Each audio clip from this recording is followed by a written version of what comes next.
On this week's Jack Swarbrick Show, men's cross-country coach Joe Piane joins the program to discuss the start of their 2013 campaign. With numerous honors, awards, and achievements, Piane is in his 39th season at Notre Dame.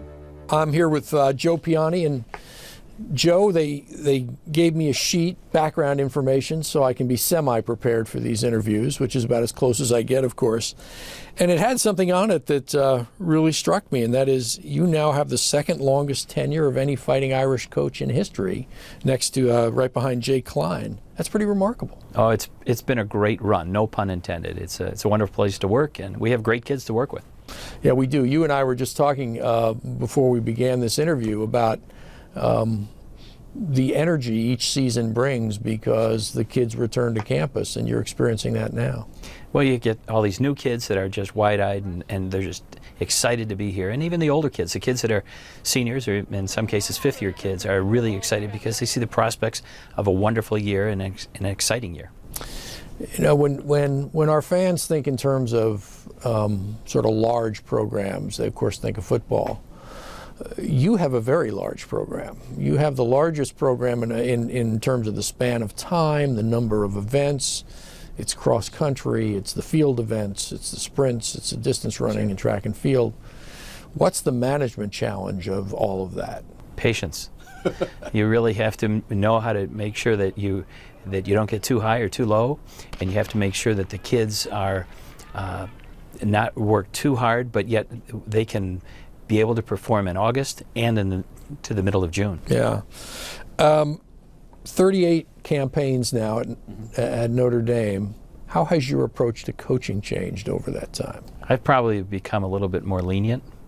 I used to say that there's only one way to do something, and I think you have to learn that there's a lot of ways to skin a cat, and I think I've done that, at least I hope I have, over the last few years. How have the student athletes changed over that period of time? Well, that's a great question. I think that a lot of the kids feel a little bit more entitled than they used to. A lot of kids were just thrilled if you gave them a T-shirt, and today they want a lot more than a T-shirt. You face a different challenge this year with the move into the ACC. Right. Give us a little sense of how that impacts the program and your preparation for the year. Well, if you look at in the fall cross country, the ACC may be the best conference in the country. Assuming that we would have been in last year along with Syracuse that's going in this year, there would have been 5 women's teams at the NCAAs in cross country and 7 men's teams. Now remember, they only take 31 teams, so it's almost 25% of the field comes from one conference. So it arguably could be the best conference in the country. And then you segue that into indoor and outdoor track, and it's going to be a step up for us. They've had national championship teams, Florida State being one of them, that have come out of the ACC. So it's going to be a major step up, and it's an exciting step. Yeah.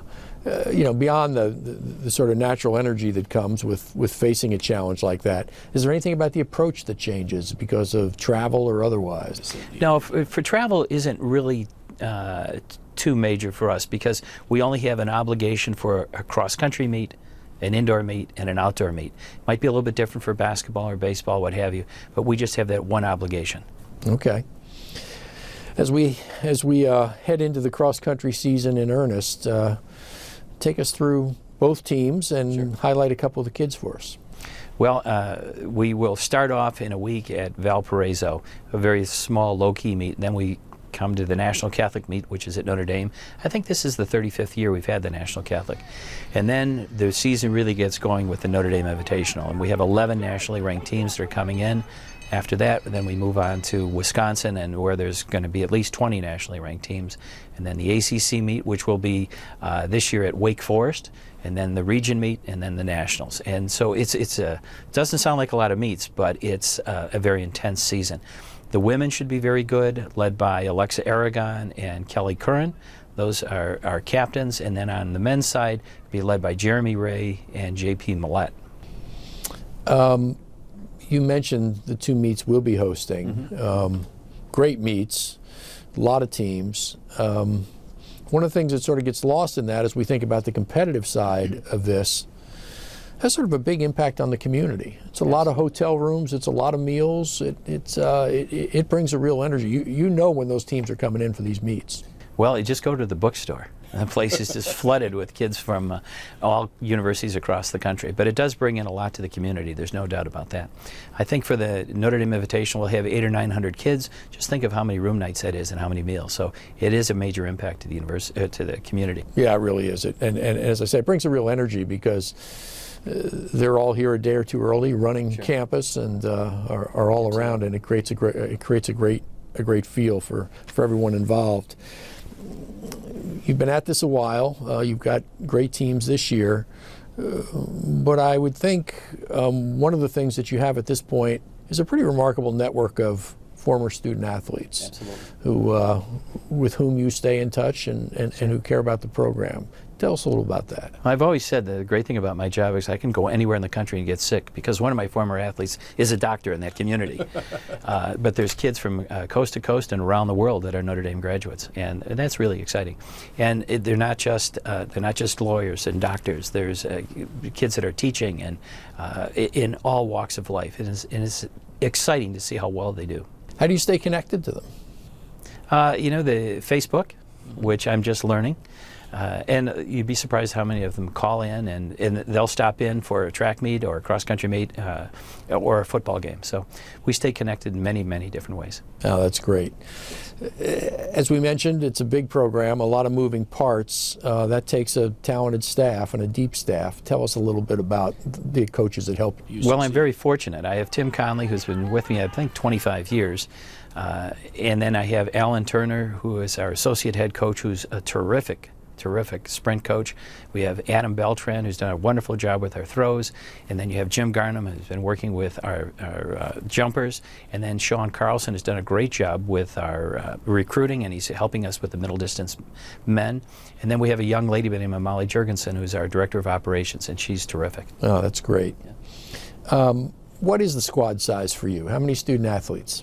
About 120, and so that keeps us busy. No, but it does. Someday I'll learn all the names. One of the elements of that, which is especially challenging for your sport, is managing the aid, because you have limits on what you can do. You're a little like a general manager of a professional sports team in managing aid, aren't you? It is, and in many cases it's really difficult because the men's scholarships are a little bit less than the ladies, and that's the NCAA limit, and so you have to learn how to slice and dice those scholarships, but it's very difficult to go into somebody's living room and tell them what their child is worth, because they think they're worth $1 billion. And it's really good salesmanship. Yeah, well, it needs to be. The flip side of that, of course, is we have a lot of talented people who are attracted to the university for all the right reasons, and as the school gets better and better, they're eager to be here. If a young man or woman comes to Notre Dame because I gave them a little more money than somebody else, they're coming here for the absolute wrong reason. Kids have to come here because they want to be at Notre Dame. They want a great education. They want to know that they're going to graduate. Every one of our kids has graduated in the last 39 years. So I would say that's the thing that sells kids on Notre Dame and their parents. Well, that may be the most remarkable record of all, having every single student athlete over that period of time graduate. Yeah, it's exciting. So I can say that to a parent. I said, in 4 years, guess what you're going to be doing? You're going to be getting hotel reservations for graduation. Well, that's a Notre Dame record if ever there was one. Not only your longevity, but the impact you've had on young people during that period of time. It's been exciting. Thanks so much for being with us. Thank you.